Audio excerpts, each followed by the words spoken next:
канун Дня Красной Армии 22 февраля 1944 года в селе Незаконёрт Зане Акаевой пришло письмо с фронта от сына. «Мама, я уже командир штурмового авиаполка, награжден 2 орденами. Участвовал в прорыве блокады Ленинграда, спасал ленинградцев от голодной смерти.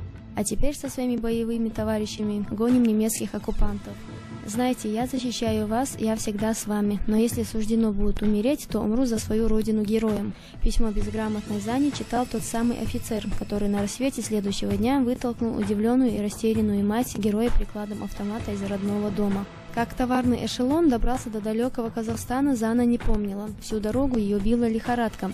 Тяжело переживая разлуку с родиной, мать командира полка советского летчика решила написать письмо Сталину. Проходили недели, месяцы, ответа не было.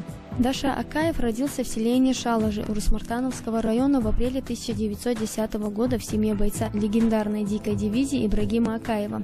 Он закончил школу-интернат и ФЗУ в Ростове-на-Дону. Работая слесарем на заводе «Ростельмаш», юноша в свободное время посещал аэроклуб. Когда в январе 1931 года на 9-м съезде комсомола был брошен ключ комсомолец на самолет, Даша одним из первых поступил в объединенную школу пилотов города Бийска. Успешно окончив ее, в 1933 году получил назначение в Закавказскую сельхозавиацию, поближе к дому. То было время торжества техники и высоких скоростей. Летчики завоевывали все новые высоты и осваивали дальние перелеты. Даша тоже решил совершить дальний перелет. Выполняя сельхозработы, он самовольно изменил маршрут и на бреющем полете трижды пролетел над родным селом и, к великому удивлению переполнившихся односельчан, посадил свою крылатую машину на краю села. За этот самовольный перелет на Дашу наложили дисциплинарное взыскание, но учитывая то, что он, проложив на небольшом самолете воздушный коридор через Кавказский хребет и при этом проявил отвагу, решили просить военкомат направить его в специальную летную школу в Одессе, где он получил в 1934 году первую аттестацию военного пилота. Уже в следующем году Акаев стал военным пилотом морской авиации, дислоцируемой в Ейске на берегу Азовского моря. Но настоящему асу тесно было на водах азовских просторов, и он написал письмо тем, кто на его взгляд мог понять его лучше, чем в Кремле, знаменитым летчикам Водопьянову и Громову. Акаев и обязан тем, что вскоре после своего письма будет приглашен в Хабаровск. Так он станет летчиком авиаэскадрильи Амурской краснознаменной военной флотилии и возглавит экипаж гидросамолета. В мае 1937 года Акаева принимают в члены ВКП и выдвигают на руководящую комсомольскую работу. Страна, говоря языком военных, была на марше. Она была нацелена вперед и выше. Казалось, светлое будущее уже совсем рядом, за следующим поворотом. Началась Великая Отечественная война, и старший лейтенант Акаев подал рапорт с просьбой немедленно отправить его на фронт. Однако командование Амурской флотилии не спешило расставаться с опытным мастером дневных и ночных полетов. Акаева назначают заместителем командира 3-й авиаэскадрильи. Враг стремительно приближался к Москве. Гитлеровские войска заняли Волоколамск, нависла угроза над столицей. Даша Акаев настоятельно требует отправки на фронт, но вновь получает категоричный отказ. «Вы не рядовой, а командир», — объяснили ему. Акаев вспылил. «Согласен на разжалование. Пошлите рядовым. Страна в опасности. А я отсиживаюсь здесь, в глубоком тылу. Рожденный летать, ползать не может». Наконец командование сдалось. Акаеву подписали аттестацию. Откомандировать в действующую армию для изучения опыта Отечественной войны. Не до изучения опыта оказалось старшему лейтенанту, который 31 января прибыл в распоряжение Краснознаменного Балтийского флота, а уже 2 февраля начал боевые вылеты. Только за первый день их было 3. За 4 дня в феврале Акаев произвел 12 боевых вылетов в ночное время, за что был предоставлен к ордену Красной Звезды. Опыт Акаева стал достоянием не только 58-й отдельной авиаэскадрильи, но и многих авиаподразделений. Небо не знало таких штурмовых атак по вражеским позициям. В сентябре 1943 года Акаеву присваивают внеочередное звание майора и назначают командиром 35-го штурмового авиаполка.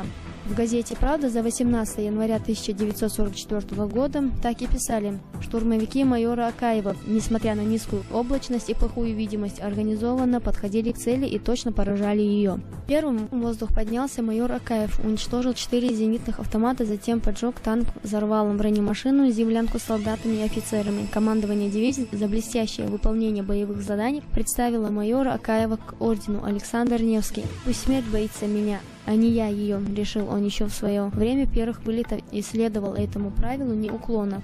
Он стал летчиком высочайшего класса, смело и виртуозно водил большие группы самолетов на штурм войск противника и его укреплений, мастерски овладел методом бомбометания с пикированием. Тонны разящего груза бросал он на головы врагов.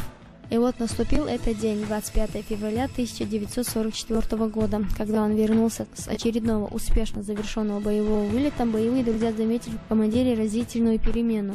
Он был чем-то глубоко подавлен, помрачнел, замкнулся, смотрел вокруг себя отрешенно, безучастно.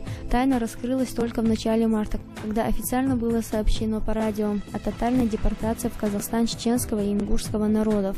Акаев уже узнал об этой чудовищной акции на второй день после трагедии. Возвращаясь с дальнего боевого задания по своей командирской рации, Акаев услышал сообщение в новостях англоязычной радиостанции о поголовном выселении как врагов народа чеченцев и ингушей. Даша не помнил, как добраться до своей землянки. Умный и рассудительный, он понимал, что бессмысленно обращаться в правительство. С тех пор, как умер отец, это был самый тяжелый удар в его жизни. Было что-то унизительное в этой несуразности, в том, что его народ выселила армия, которую он, Даша Акаев, готов отдать жизнь в любую минуту. И как теперь быть ему? Что предпринять? Находясь на передовой, я защищаю родину, а значит свой народ, свою землю. В бой, решил майор. Товарищем он вышел, как всегда, собранный, подтянутый, четко и ясно объяснил задачу и чисто по-человечески добавил: «Ребята, не впервые, конечно, летим и редко возвращаемся без потерь. Этот штурм будет тяжелым, потому говорю вам, кто сомневается, может не лететь». Ему не дали договорить, всем строем шагнули вперед. А штурман Трохачев сказал: «Командир, не надо слов, веди нас в бой». «С Богом», — ответил командир. То был жестокий и беспощадный бой, последний бой командира Акаева. Взрывы невиданной силы сотрясали землю. Казалось, в небе стало тесно. Подбитые или таранившие друг друга самолеты спихивали, как бенгальские огни, и тотчас устремлялись вниз. А там внизу все горело, полыхало, сотрясалось. Аэродрома больше не было. Сплошное бушующее пламя. Неприступный фашистский аэродром стратегического назначения был стерт с лица земли. В момент штурма загорелся и самолет командира. Он упал в районе аэродрома. В этом жестоком бою чудом остались в живых только два летчика — майор Реютов и младший лейтенант Давиташвили. Да и они попали в плен, из которого были освобождены лишь в 1945 году.